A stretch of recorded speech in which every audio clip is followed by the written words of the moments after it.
Glória a Deus. Queridos irmãos, a paz do Senhor. Amém. Que alegria estarmos aqui nesta noite, em mais um culto de adoração ao nome do Senhor e um culto também de aprendizado. Vivemos um dia na presença do Senhor e Ele continua conosco. Amém. Abra sua Bíblia no livro do Apocalipse, capítulo 22, versículos 11 e 12.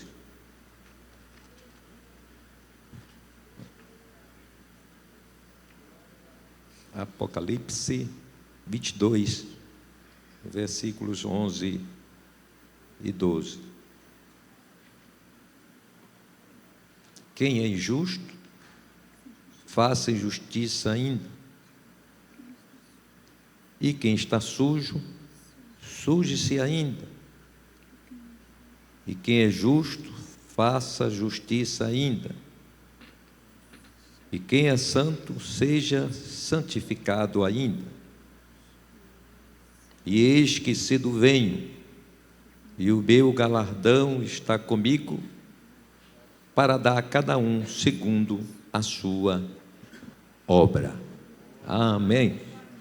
Nesse momento de oração, apresentemos os servos de Deus, a irmã Elisângela do Parque São Francisco, também o presbítero, nosso irmão Edivaldo Santana, o presbítero Everaldo, a irmã Marta, também sua esposa, a irmã Dora, lá da Lagoinhas Velhas, o presbítero, nosso irmão Luiz Aleluia, né, que vai passar por um processo cirúrgico, para que Deus esteja estendendo suas mãos.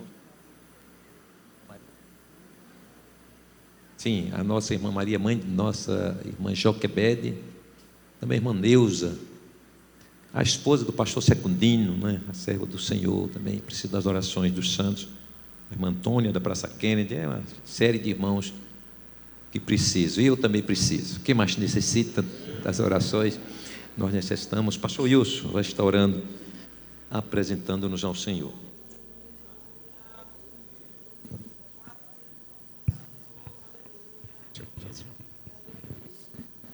Saúde a todos com a paz do Senhor, meus irmãos. Oremos ao Senhor nosso Deus, soberano, maravilhoso Pai da glória. Senhor que é Deus em cima nos céus e embaixo na terra, debaixo da terra. O Senhor é Deus que domina e tem todo o poder sobre tudo e sobre todos. E neste momento nós queremos, Senhor, te apresentar a tua igreja, meu Senhor, aqui no Jardim Pedro Braga e em Alagoinhas e no Brasil e no mundo. O Senhor é o mesmo ontem, hoje, amanhã e eternamente. As suas mãos estão sobre nós, ó Deus eterno, e agora nós te apresentamos a cada vida, Senhor, a cada irmão e irmãs que foram citados os seus nomes. Meu Deus, visite agora, Senhor, meu Deus, com a cura, porque tu és o Deus soberano e o Senhor tem toda a autoridade sobre as enfermidades, sobre os demônios, sobre tudo. O Senhor tem autoridade. Aleluia. E nesta hora, Senhor, nós te pedimos, estende as tuas mãos, nos ajuda, nos abençoa, nos guarda, nos protege, nos fortalece no poder da tua misericórdia. Sê misericórdia para conosco, não só aqui nesta noite, mas enquanto vivermos. Senhor, olha para nós, derrama da tua graça, da unção do teu Espírito Santo sobre as nossas vidas. Amado e soberano Deus, nós te apresentamos o teu filho que está à frente desta obra. Toma nas tuas mãos, nós te pedimos, fala conosco através da tua palavra. É o que nós te pedimos e já te agradecemos agora e sempre. Amém.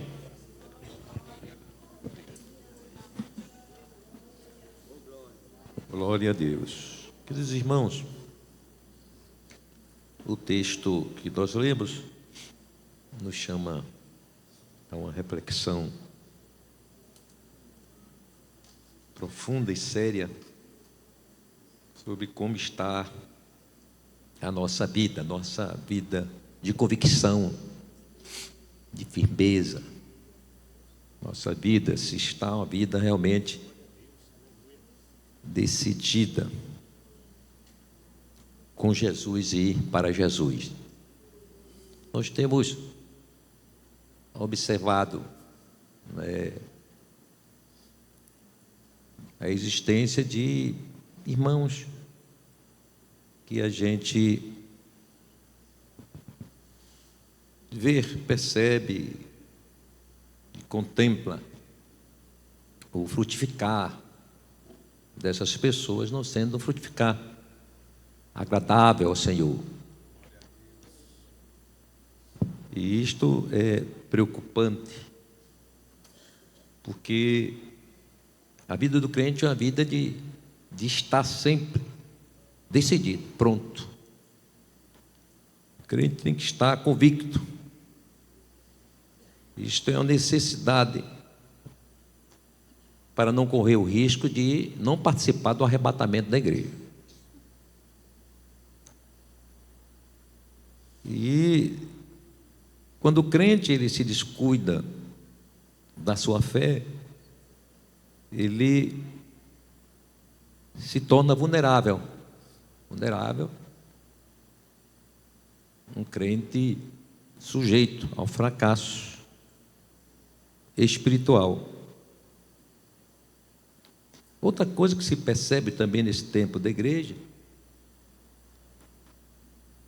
é que eu entendo que o crente que é decidido em Jesus, o crente que tem a certeza da salvação, ele é um crente que tem prazer, tem alegria, tem satisfação espiritual na sua vida.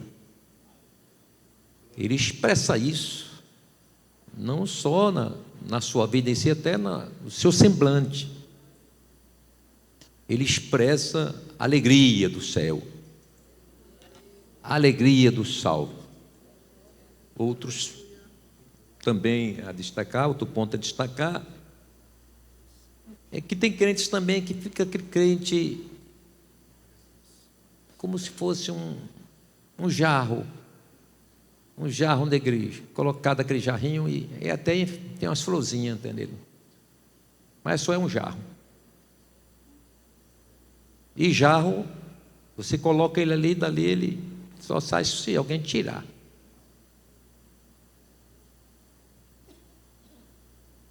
E as flores só permanecem se alguém colocar e alguém conservar elas, senão vai secar. Então tem crente que ele está na igreja, está no convívio da igreja, mas ele não ostenta, não aparece aquele contentamento, aquela graça da salvação na vida dele. Pelo menos não expressa isso. Estou fazendo aqui nenhum julgamento, mas a gente entende que o crente salvo, o crente convicto, ele tem alegria, uma alegria constante e contagiante, e ele se torna uma pessoa que sente prazer de estar na igreja. Ele está ali, você sente que está, ele está concentrado na palavra, ele vem para adorar, ele chora, ele fala línguas estranhas. Mas tem crente, irmãos, que a gente percebe assim, que está no mundo da lua, está aqui, mas não está. Está o corpo, mas o espírito parece estar fora, está zanzando por aí. E isso traz o entendimento também de uma insegurança de alguém que está por estar, é crente porque ser crente. E ser crente é, acima de tudo algo maravilhoso, é glorioso, é maravilhoso ser crente. E esta maravilha da crença, do ser crente, é algo real, é algo que se expressa, tem que se expressar. E aí, lendo esse texto essa semana, me veio algo, pensando nisso, que estamos na proximidade da vinda de Jesus, irmão. E aí a gente precisa nos despertarmos estarmos atentos, preparados, para a qualquer momento subirmos ao encontro do Senhor. Quer pelo no caso, arrebatamento, que aconteça hoje, ou quer pela morte, ou seja, pela morte também. Então o crente tem que estar preparado, tem que estar convicto. E esse texto é um texto que ele impacta. Eu falando sobre esse texto, inclusive, de uma festividade nossa lá no Design, que ao primeiro olhar, quando alguém diz quem é justo, injusto, seja injusto ainda, alguém desavisado com essa leitura possa entender que é um incentivo de Deus, incentivo da palavra, que a pessoa continue na injustiça. Mas o texto já está falando aqui de alguém que já decidiu. Não é alguém que vai decidir. Não é incentivo a alguém tomar uma posição. Mas aqui está falando de alguém que já decidiu ser injusto. Então, se é injusto, está decidido, então continua nesta injustiça. E a gente tem que, como salvo, a gente precisa ter esta consciência de que a vinda de Jesus é real, é algo que vai acontecer. E o escritor aos Hebreus, no capítulo 10, verso 37, ele diz: porque ainda um pouquinho de tempo, e o que há de vir, e não tardará. Então o crente ele tem que estar pronto, nunca desapercebido, nunca distraído, mas envolvido, frutificando na igreja do Senhor, na obra do Senhor, e sendo alguém que motive outro, transmita esta alegria, a alegria da salvação. E é bom a gente estar junto de um crente alegre, glória a Deus, que a gente se alegra também, aleluia. Mas coisa ruim é estar perto de um crente desanimado. E um crente desanimado, aí a gente fica até desanimado também. Mas o crente salvo é animado. Ele nunca deve perder seu ânimo, mas ele deve sempre estar animado. A coisa está ruim, mas ele está animado, confiando que vai melhorar. Aleluia. As coisas não estão andando como se quer, mas ele diz: vai melhorar, mas vai melhorar. Louvado seja o nome do Senhor Jesus. Portanto, o crente, ele precisa estar numa vida de decisão. Não pode procurar, não, vou me decidir. Não, ele tem que estar já decidido, todos os dias. E conservar essa decisão, irmãos, nossa, não é fácil. Tem custo, tem preço. E a gente precisa entender isso. Glórias ao nome do Senhor Jesus. A gente vê no histórico bíblico diversos momentos, não é, do povo do Senhor, de decisão, de decisões. Uma hora estava adorando o Senhor, outra hora estava adorando Baal. Uma hora estava adorando o Senhor, outra hora estava adorando o bezerro de ouro. Uma hora estava dizendo que o Senhor é bom, daqui a pouco o Senhor esqueceu da gente. Era um povo que vivia nesta oscilação de ânimo, de confiança e de certeza. E há um registro importante, 1 Reis, no capítulo 18, verso 21, quando lá a gente vê a situação do povo de Israel. Quando o Senhor levanta o profeta Elias, e o profeta Elias percebe, vê a insegurança e a instabilidade do povo de Deus. E chegando ao ponto dele dizer, olha, está no versículo 21, até quando cocheareis entre dois pensamentos? Se o Senhor é Deus, segui-o.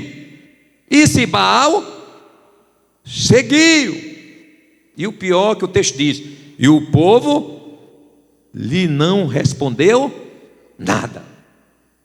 Então o povo estava realmente inseguro. Então o crente não pode jamais viver numa insegurança espiritual. E a gente, falando da vinda de Jesus, inclusive, não é, tratando desta certeza, dessa confiança do salvo, do crente que é convicto, ele confia na vinda de Jesus. Mas o Pedro faz uma citação interessante, concernente justamente a questão do sentimento de descrença dos crentes, e que estava ali permeando em meio à igreja. E ele diz assim: amados, escrevo-vos agora esta segunda carta, é 2 de Pedro 3, verso 1 a 4, em ambas as quais desperto com exortação o vosso ânimo sincero,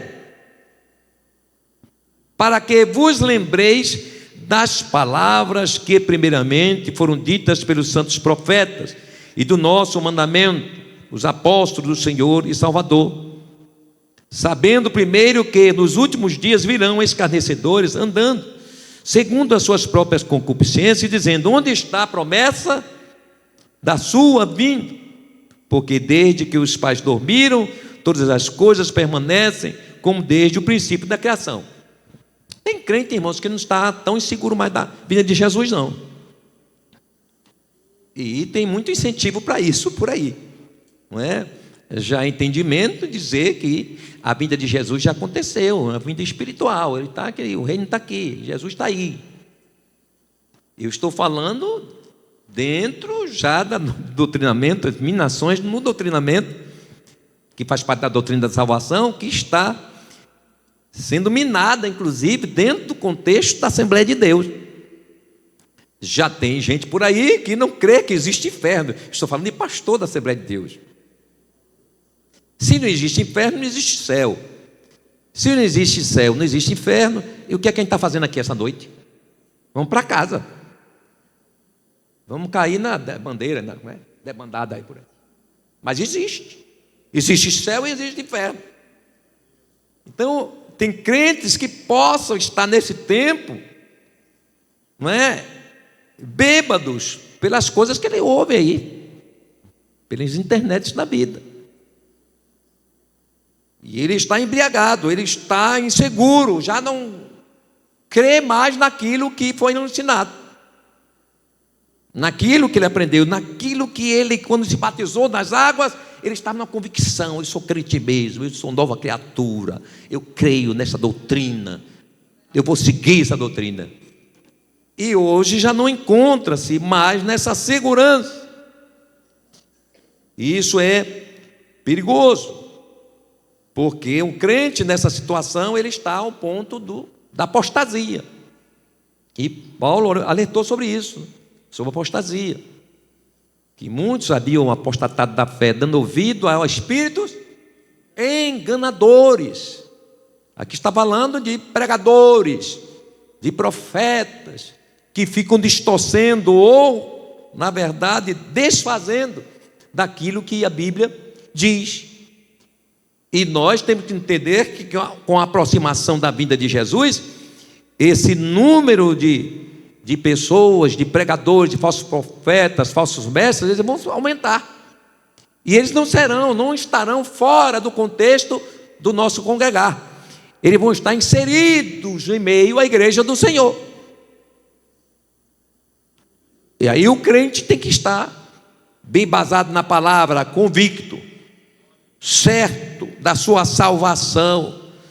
Ele tem que estar convicto, certo de que a pregação do evangelho que alcançou a sua vida foi um evangelho de poder, de transformação, de salvação, e que garante que ele é salvo mesmo.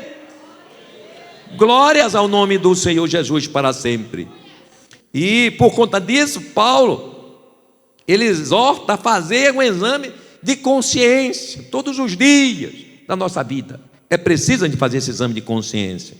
Ele diz assim: examinai-vos a vós mesmos, se permaneceis na fé.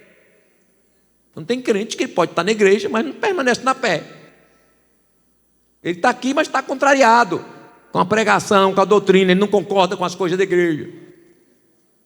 Mas ele está lá, porque ele acostumou a sentar nos bancos aqui, e agora o banco fofinho assim, ele fica melhor até. Ar-condicionado é melhor, ambiente bom, pelo menos está melhor que lá fora. Mas não é a questão de estar aqui, porque ele sente prazer na casa do Senhor, porque ele tem prazer na salvação, ele sente a salvação, não. Por quê? Porque ele já não permanece na fé. Aí ele continua, provai-vos a vós mesmos, porque às vezes ele quer provar os outros, né? A gente fica olhando os outros e medindo, mensurando a fé dos outros, a confiança, a firmeza dos outros.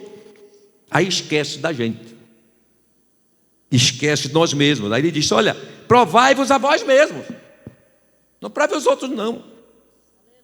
Aquele irmão, não sei não, viu? Eu não confio na firmeza dele. É porque tu não é firme mesmo, é você que não é firme. E tu está vendo, você não é um irmão, não é irmã. É você que não é firme. Mas eu acredito, eu estou você assim, no sentido genérico. Mas se tiver alguém nessa situação, recebe nesta noite, nesta hora, a certeza, a graça da certeza da salvação de Deus. Louvado seja o nome do Senhor Jesus. Aí ele diz, ou não sabeis quanto a vós mesmos que Jesus Cristo está em vós? Quem sente que Jesus está em você?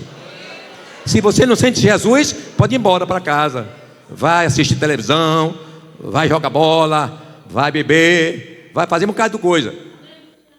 Mas a gente está aqui, não é porque o pastor já está pregando, porque prega ruim, além do mais.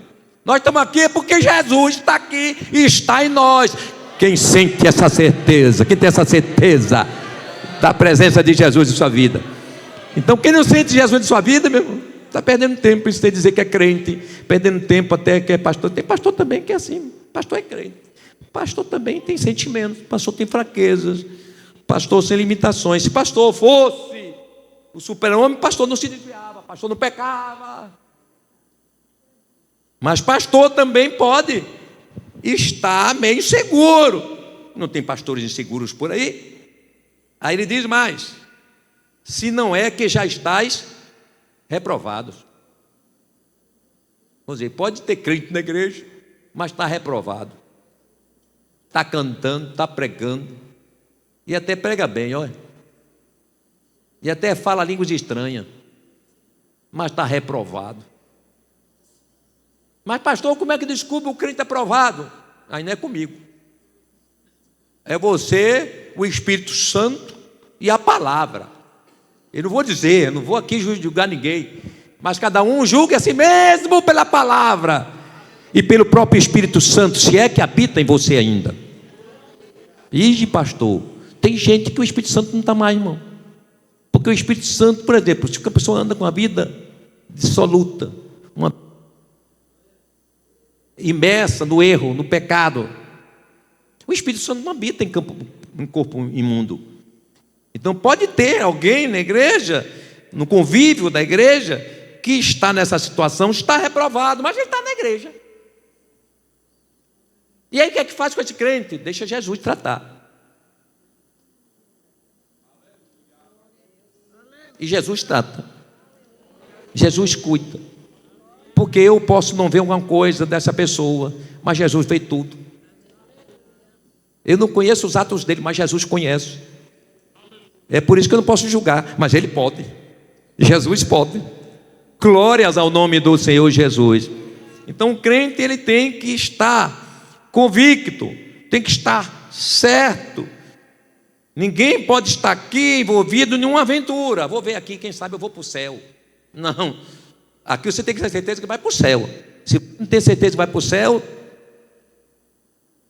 tem até uma música que diz aí, né? O céu do Beleléu. Tem gente que vai para o céu do Beleléu também. Tem crente que tem uma música que fala sobre isso. Então tem crente, irmãos, que ele está na igreja, mas ele não é igreja, ele não é nada, assiste culto, ele é até membro da igreja, mas não faz parte da igreja no sentido espiritual, na igreja, corpo de Cristo, na igreja que vai subir. Mas o que deve fazer então, pastor, diante desse mundo, desse caos de incerteza, de insegurança, que estamos vivendo, ou que alguém possa estar vivendo aqui esta noite. Primeiro, é posicionar o coração. É hora de posicionar o coração. Mateus 6:21, Jesus disse o quê? Porque onde estiver, trabalha o dedo, meu filho. Bota o versículo por aí, para ajudar o povo. Porque onde estiver o vosso tesouro, ali estará também o vosso. Boa. Então, onde tiver o meu coração, é o tesouro que eu tenho. Então, esse coração meu tem que ser um coração onde se tenha certeza de que sou salvo, de que estou com Jesus, Jesus está em mim. E a gente tem que ter cuidado, porque o coração, ele é uma fera, pronta a nos tragar. O coração, ele pode nos enganar. E eu sempre cito aqui, quando tenho oportunidade, como o coração pode ser enganado. Eu digo um caso específico aqui de uma família minha, de uma irmã minha desviada, que fumava, bebia, que tinha uma misericórdia. Mas o coração dizia a ela que estava bem, que ela até, quando orava, falava línguas estranhas. Olha como o coração, ele pode enganar alguém. Como o coração pode dizer, né? Não, você está bem. Continua assim. Você, quando ora, você sente até alegria. Você está fazendo isso, não tem nenhum castigo, você está vivendo. É fulano que é fiel, você sabe, e está ali, e no entanto está doente, e você está com saúde, continua. Coração enganador. Jeremias diz isso, Jeremias 17:9. O que é que a Bíblia diz, Jeremias 17:9? Vamos lá? Abra sua Bíblia. Quem sabe você pensa que na Bíblia não tem esse livro, esse versículo, mas tem. Vamos lá? Porque tem crente que pensa que não encontra os versículos na Bíblia, não. Ele pensa que a Bíblia dele é outra. Mas tem, está na sua Bíblia aí, viu? Jeremias 17:9.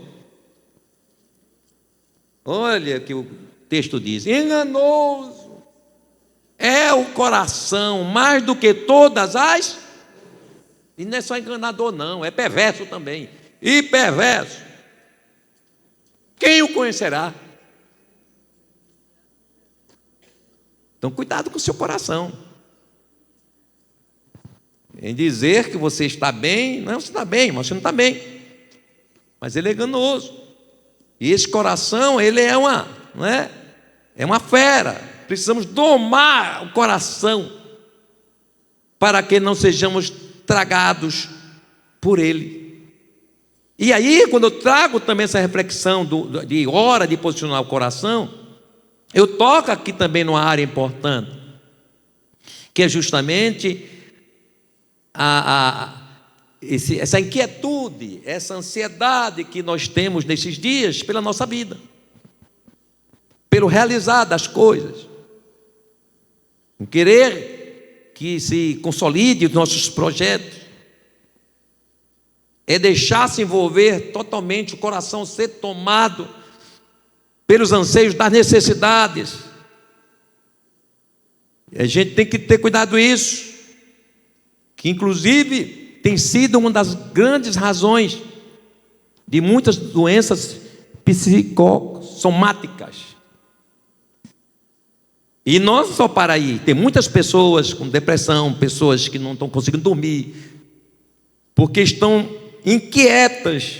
A ansiedade tomou conta do seu coração, e ela agora está presa, ela agora esquece, ela está tão presa naquilo ali, o que ele quer, que esquece das coisas espirituais. Ele está na igreja, mas ele está aqui e está assim pensando: eita, amanhã a prova. Eita, eu tenho que estudar, que eu preciso passar no concurso do Banco Brasil. Eita, eu preciso fazer isso, mas aquilo, porque eu preciso galgar, preciso alcançar. O coração, quando nos leva também ao caminho da ansiedade, ele faz com que a gente perca também, né, a essência da convicção da nossa salvação, porque a salvação ela não é só a garantia daquilo que vamos herdar no futuro, mas a vivência de um presente de graça, de alegria, de contentamento espiritual, de paz de espírito. Glória a Deus. A gente se preocupa com as coisas dessa vida, quem quer casar vai preparar para casar, e vai preparar para ter uma casa, outros vão preparar, vão correr para fazer um curso universitário, para ter uma vida melhor. Isso é natural na vida humana, mas eu tenho que entender o seguinte, que eu não posso deixar meu coração ser tomado por esse sentimento do conquistar, do querer. Porque quando isso acontece, eu também me afasto daquilo que é muito importante para a minha vida. E é interessante que Salomão diz em Provérbios 25, 28, falando justamente dentro desse não dominar das ansiedades, do espírito, daquilo que está agoniando a gente. Ele diz assim: é como a cidade derribada, que não tem muros, assim é um homem que não pode conter o seu espírito. Então você pode se preocupar, você pode ansiar, você pode tudo, agora tem controle nisso. Você não pode perder a essência espiritual, você não pode perder a alegria da salvação e deixar de viver essa alegria. A salvação é para ser vivida, irmãos, é para ser, não é nesse mundo. É para a gente estar aqui nos alegrando, mesmo diante de tantas situações, coisas ruins, que nos trazem preocupações e até tensões na nossa vida. Mas a gente que é salvo, que tem o Espírito Santo, glória a Deus, nós não deixamos ser levados por essas pressões e opressões, porque a salvação, a alegria da salvação, ela toma conta do nosso ser. Glórias ao nome do Senhor Jesus. Então é hora de posicionar esse coração. Um coração domado é um coração guardado por uma vida de compromisso com Deus, fazendo da vida do crente um manancial de graça. E aí vem, e vida de sucesso em todas as suas dimensões. Então o crente fica ansioso, preocupado, esquece das coisas espirituais, esquece de orar, esquece de consagrar, esquece de ler a Bíblia, aí não vem mais para a igreja. No domingo que ele vinha no domingo, já não vem no domingo, não, domingo é para fazer a revisão da disciplina, porque na segunda eu vou fazer prova, e aí agora não vem mais para a igreja, porque ele está tomado. Mas quando o crente tem o coração domado, todas as coisas da sua vida, irmãos, vão acontecer segundo a soberana vontade de Deus. Vai ter faculdade, vai ter trabalho, vai ter casamento, vai ter carro, vai ter moto, vai ter casa, vai ter tudo, porque eu estou colocando primeiramente aquilo que eu devo colocar como primeiro lugar, que é justamente aquilo que é do alto, as coisas celestiais, as coisas dos céus. Louvado seja o nome do Senhor Jesus. Olha o que a Bíblia diz em Provérbios 4, 18 e 19: mas a vereda dos justos é como a luz da aurora, que vai brilhando mais e mais até esse dia perfeito. O caminho dos ímpios é como a escuridão, nem conhece aquilo em que tropeçam. Filho meu, atenta para as minhas palavras, às minhas razões inclina o teu ouvido, não as deixe apartar-se dos teus olhos, guarda-as no meio do teu coração, porque são vida para os que as acham e saúde para o seu corpo. Sobre tudo que se deve guardar, guarda o teu coração, porque dele procedem as saídas da vida. Então guarda teu coração, foge das ansiedades, cultue ao Senhor, adore ao Senhor, ore, jejue, participe da evangelização, volte a cantar no grupo que você deixou, porque foi o trabalho, foi a faculdade. Volta, porque as portas vão abrir, tudo vai acontecer, porque é assim que acontece na vida do crente que sabe viver a salvação de Deus. Glórias ao nome do Senhor Jesus. A gente sabe que estudar, trabalhar, investir, o casar, o entreter-se é necessário à vida humana. Aproveitar a vida daquilo de que Deus deu. É bíblico também, Eclesiastes 8,15 fala isso. Ele diz: então exaltei eu a alegria, porquanto o homem nenhuma coisa tem debaixo do sol do que comer, beber e alegrar-se, porque isso o acompanhará no seu trabalho, nos dias da sua vida, que Deus lhe dá debaixo do sol. Em Eclesiastes também 9, versos 9 e 10 diz: goza a vida com a mulher que amas, todos os dias da vida da tua vaidade, os quais Deus te deu debaixo do sol, todos os dias da tua vaidade, porque esta é a tua porção nesta vida, e do teu trabalho que tu fizeste debaixo do sol, tudo quanto te vier à mão para fazer, faze-o, conforme as tuas forças, porque na sepultura para onde tu vais, não há obra, nem indústria, nem ciência, nem sabedoria alguma. Ou seja, você está vivo, goza, faz tudo, mas sem deixar de fazer, de priorizar as coisas espirituais. Então a gente não pode esquecer também de quão breve é a vida, porque quando a gente preocupa com as coisas daqui da terra, irmão, da vida, a gente está valorizando mais essa vida do que a eternidade. A gente está preocupado hoje, muitos de nós, mais com as coisas da terra do que com as coisas celestiais, com as coisas espirituais. Eu não posso de forma alguma, como um crente, estou falando como crente, eu inverter a ordem das coisas. Isto é uma inversão das coisas. E a gente tem que entender que, quando eu entendo que a vida ela é passageira, eu posso estar construindo algo e de repente Deus diz: olha, é até aqui, porque vai ficar aí tudo. Você não terminou, ou que tenha terminado, vai ficar aqui. Quem vai usufruir? Quem ficou. E você se vai. Então, quando o crente ele tem uma mente voltada para as coisas materiais, ele esquece da eternidade. Ele esquece que tudo que ele está construindo aqui pode ser desfeito, pode não acontecer, e ele vai embora. E esse vai embora. E lá, do outro lado, qual foi o investimento que eu fiz? Eu não me preocupei com as coisas celestiais. Então eu tenho que estar envolvido, irmão, nas coisas da vida que se diz respeito à minha sobrevivência, às minhas realizações, mas não posso perder o foco do céu. O que está acontecendo hoje é justamente isso. Tem muitos crentes reunidos, cantando, adorando e tal, mas está com seu coração dividido. E a sua preocupação está mais aqui. E quando a gente se preocupa mais aqui, a gente esquece de muitas coisas que são credenciais para o que tem acesso lá. Porque quando eu me prendo às coisas materiais, eu coloco de lado as coisas espirituais. E aí eu vou deixar de orar mais, vou deixar de jejuar, de congregar e tudo mais. O que isso vai significar? Uma decadência espiritual.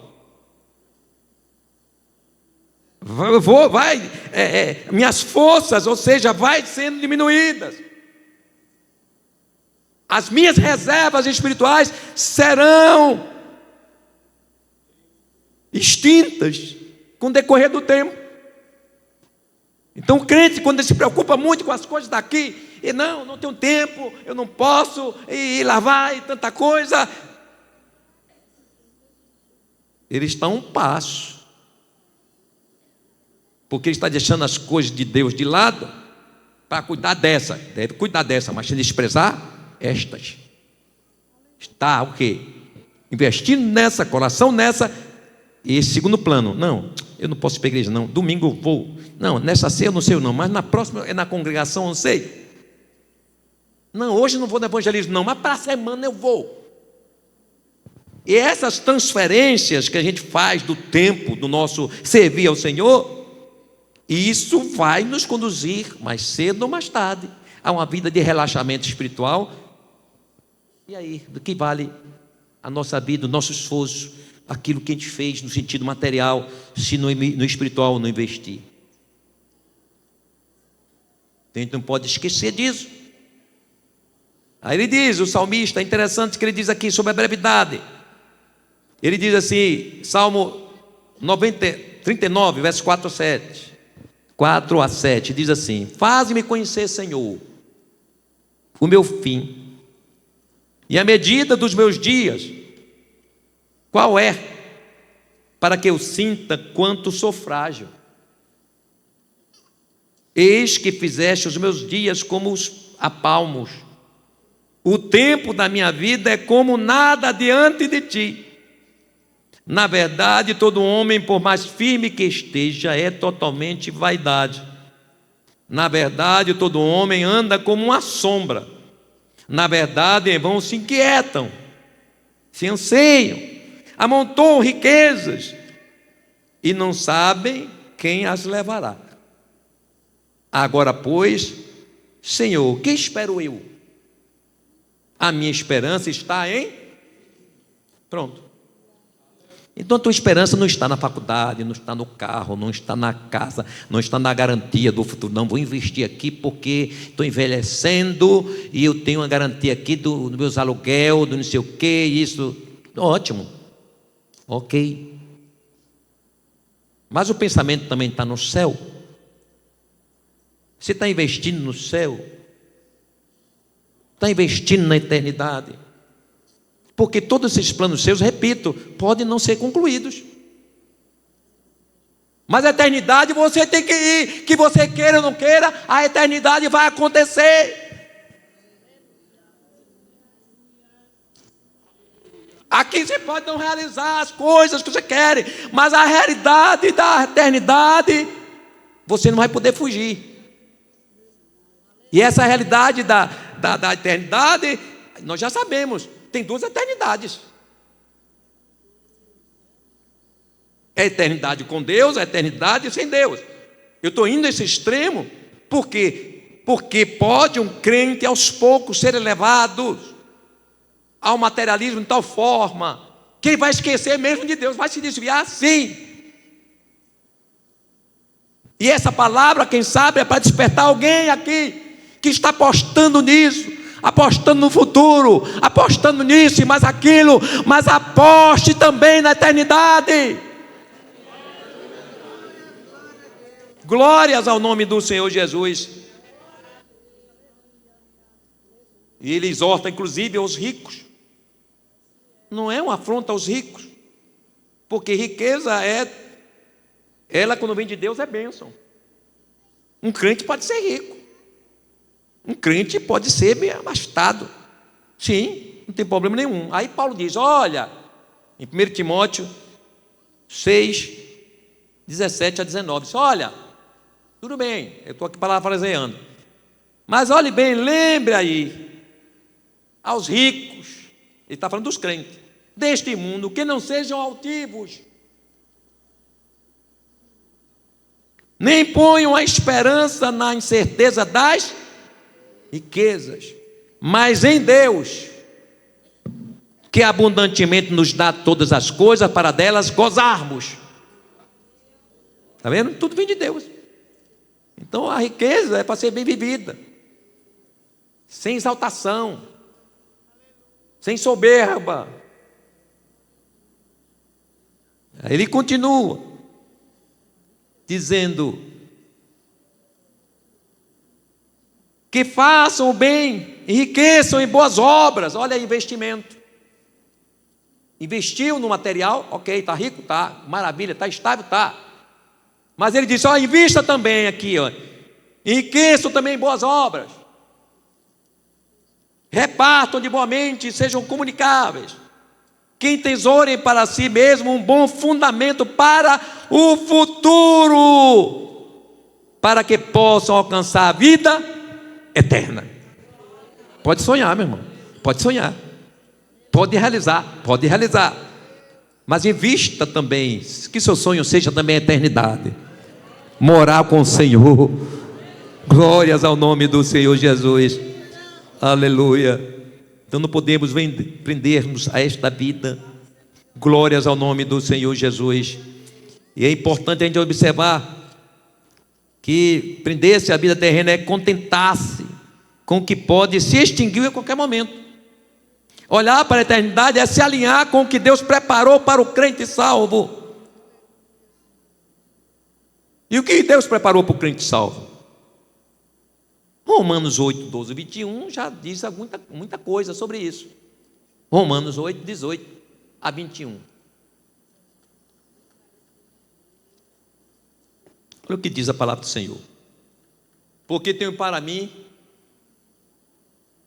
ou seja, porque para mim tenho por certo que as aflições deste tempo presente não são para comparar com a glória que em nós há de ser. Como é que eu não vou pensar na eternidade, irmão? Essa glória aqui é passageira, glória que vai ofuscar a qualquer hora. Mas nos aguarda uma glória que não se acaba. Verso 19 diz: porque a ardente expectação da criação espera a manifestação dos filhos de Deus. Porque a criação ficou sujeita à vaidade, não por sua vontade, mas por causa do que a sujeitou, na esperança de que também a mesma criatura será libertada da servidão, da corrupção, para a liberdade da glória dos filhos de Deus. E não existe glória maior do que essa, que até a própria natureza vai reconhecer. Ela vai se declinar ou inclinar diante da glória que será manifestada na vida do salvo. Glória a Deus. Você pode chegar aqui até ser presidente da república, é glória. Você pode ser um engenheiro, um médico, glória também. Mas nada disso, isso é um fiasco diante da glória eterna, a glória que está reservada para nós. Glórias ao nome do Senhor Jesus. É uma promessa do Senhor, aleluia, é promessa real, verdadeira. Louvado seja o nome do Senhor Jesus para todos sempre. É preciso, portanto, estarmos cuidando da nossa vida espiritual. E quando cuidamos da nossa vida espiritual, nós propiciamos as bênçãos de Deus na nossa vida, irmãos. É por isso que não podemos desvincular a nossa vida secular e cotidiana da vida espiritual. Quem consegue fazer isso, quem desvincula, no caso ele não quer ligação nenhuma, ele entende que a vida material dele não tem nada a ver com o espiritual, ele está perdido. É como se viver para o nada, é o viver sem um futuro garantido. Glórias ao nome do Senhor Jesus. É preciso entender que todas as nossas realizações vêm de Deus. E quando eu entendo isso, eu alimento a minha vida espiritual, porque eu considero o material como algo que Deus me dá, um presente de Deus, dádiva de Deus, consequência da minha vida espiritual, da minha salvação, da minha comunhão com o Senhor. Aleluia. Provérbios 16, 9 diz: o coração do homem planeja o seu caminho, mas o Senhor lhe dirige os passos. Tem outros que dizem: mas o Senhor o faz realizar. É o Senhor, tudo é o Senhor. Você vai estudar, vai passar, mas é o Senhor. Você vai conseguir o emprego que você quer, mas é o Senhor. Você vai conseguir aquilo que colocou no coração, segundo a soberana vontade de Deus, vai conseguir, mas é Deus. Glória ao nome do Senhor Jesus. É por isso que não pode desprezar aquilo que é espiritual. Quando a preocupação pela vida é maior do que a graça da presença do Senhor, do que uma vida espiritual produtiva, é tentativa de sobrevivência. Mas quando fazemos morrer as nossas pretensões puramente materiais, é garantir a vida eterna de salvação. Glórias ao nome do Senhor. Jesus falou algo interessante que a gente pode entender nesse aspecto também, em Marcos 8, verso 34 a 37, quando o Senhor diz assim: porque qualquer que quiser salvar a sua vida, perdê-la, mas qualquer que perder a sua vida por amor de mim e por amor do Evangelho, esse a salvará. Aí ele diz: por que aproveitaria ao homem ganhar o mundo inteiro e perder a sua alma. Aqui está a essência. Não está valendo a pena você estar ansioso, aqui, deixando de vir para o culto, deixando de participar da obra do Senhor e até, muitas vezes, né, não aceitando cargos na igreja. Que dificuldade hoje dos crentes não querer servir. Meu Deus, eles estão preocupados com tanta coisa. Ah, não tenho tempo, pastor, não, eu chego tarde do trabalho e não sei o que, é por isso, é menino. Cuidado, porque isso pode está dando sinal a Deus que aquilo que é bênção, você está entendendo ou transformando em maldição, por conta de uma visão do que é a igreja, do que é ser crente. Tudo na nossa vida, irmão, programada, funciona. Então há tempo você fazer sua faculdade, sim. Há tempo de você revisar suas... Há tempo, mas há tempo também de adorar o Senhor. Há tempo de servir ao Senhor diante, não é? Conforme as suas forças, as suas limitações. Mas você serve. Mas hoje não, você vai procurar um irmão e ele diz assim: ô pastor, eu que até queria, mas acontece, pastor, é porque eu estou fazendo faculdade e aí no fim de semana eu tenho que fazer a revisão, E se apagar a luz da vida, tu vai fazer a revisão de faculdade aonde? Não pode esquecer da eternidade, irmão. Quando a gente despreza o espiritual, a gente está esquecendo da eternidade. É como se a gente tivesse domínio da vida, da existência da nossa vida. E isso está matando muitos crentes. Porque quem serve ao Senhor, Deus provê todas as coisas. Deus vai lhe dar mais inteligência. Você vai se destacar na faculdade. Deus vai abrir porta para você. Você vai fazer o concurso e você vai ser aprovado, porque você está dedicado à obra do Senhor. Acaba essa ansiedade pelas coisas da vida. Unhas espirituais, traga elas, não despreze elas, mas traga elas junto com o espiritual. Não vou deixar de servir, não vou deixar de aceitar um cargo, porque isso e aquilo. Não, administre a sua vida. Isso é falta de gratidão ao Senhor por tudo que Ele é, por tudo que Ele faz. Você é o que é, porque é Ele que faz isso. E quão difícil é, a gente chamar os crentes, parece que está fazendo um favor à igreja, favor ao pastor, favor ao Senhor. Olha como estamos vivendo esse tempo. E isso às vezes até acontece com a vida ministerial. Ô pastor, eu não posso. Mas por que não pode, meu filho? Tu é o quê? Presbítero? Sim, presbítero é para quê? Não é para trabalhar? É. Mas não posso dizer, não posso. Não posso o quê? Pode. Se esforça. Deus vai dar graça. Deus vai sarar. Deus vai curar. Deus vai abrir porta. Mas se tu continuar dando prioridade às coisas que é sua, vai continuar emperrada. Não vai ter dinheiro para pagar as contas. Não vai, seus sonhos não vão ser realizados. Por quê? Porque você está deixando em segundo plano aquilo que você deveria deixar em primeiro lugar. É preciso a gente entender isso. Eu já vi de todo tipo de desculpas para não servir. Todo tipo de argumentos que o irmão não imagine. E o que o pastor vai fazer? Jesus, glorificar Jesus. Jesus tem misericórdia. Tem dó de mim e da igreja.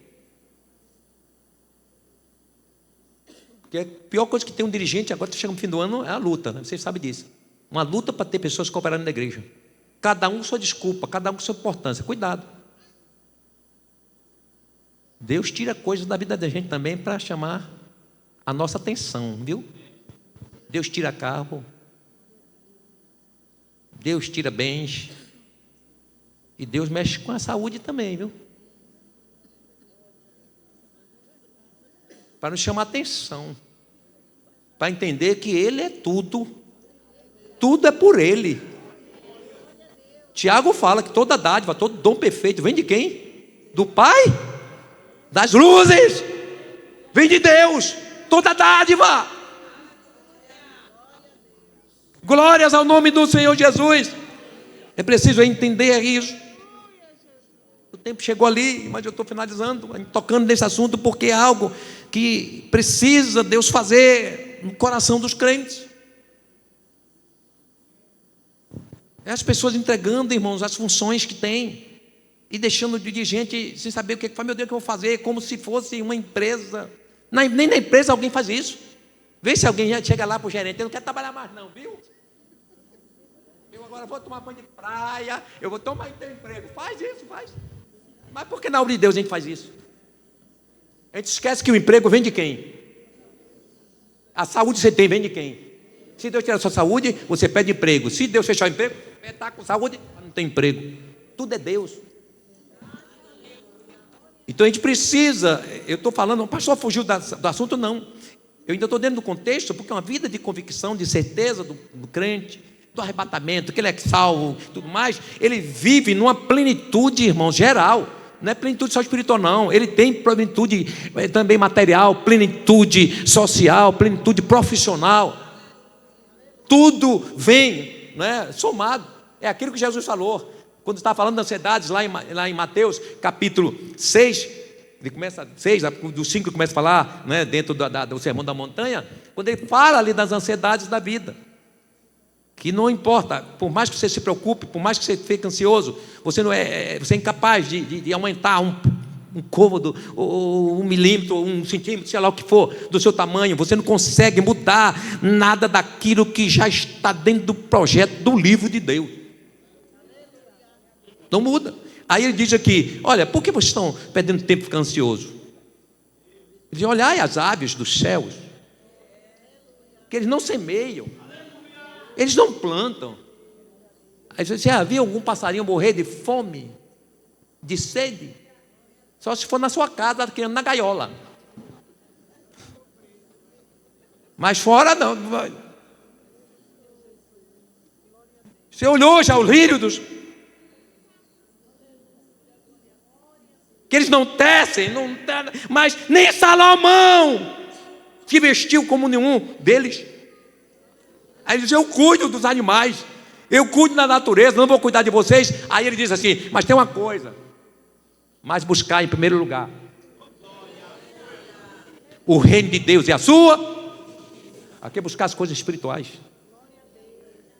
e as demais coisas. Está falando de ansiedade, falando de roupa, de vestir, de comprar, de tudo ali, ansiedade da vida humana. Mas ele disse: mas buscai em primeiro lugar o reino de Deus e a sua justiça, e todas essas coisas vos serão acrescentadas. Quem crê nisso? Então para de ser ansioso, vá servir a Jesus, vá entregar sua vida a Jesus, meio de convicção de salvo. Não terminei não aqui, sexta-feira, quinta-feira a gente termina. E Deus vai te ajudar, Deus vai abrir a porta, Deus vai fazer coisa tremenda na sua vida. Volta a trabalhar, se disponibilize a fazer a obra do Senhor. Você não sabe o que Deus vai fazer. E tem crente que parece que pode botar o dirigente apertado mesmo. Eles sabem que não tem ninguém na igreja, não sabe que não tem ninguém, mas ele aperta mais o pobrezinho do dirigente. Ele diz: eu sinto muito, viu? Sente nada. Se sentisse, continuava. Então serve ao Senhor. Não use desculpa os seus filhos, porque Deus pode fazer coisa com os seus filhos, viu? Filho é bênção, não é para trabalhar você, para fazer a obra do Senhor, não. Quem disse que filho é impedimento para você reger um grupo, para dirigir, para ser dirigente de liderança? Quem disse que filho é impedimento para você ser um professor da escola dominical, ter um cargo na igreja? Se você coloca seus filhos, sua família como impedimento, cuidado, Deus é o dono da família. Cuidado. Então não use de desculpas para servir a Deus, não, viu? Porque Deus te conhece muito bem, me conhece muito bem. E como conhece? E Ele está nos sondando aqui nesta noite, cada um de nós. Ele está sondando aqui já de antemão. Qual será a nossa resposta quando alguém nos procurar? Vem servir. Deus vai estar atento a cada resposta aqui, viu?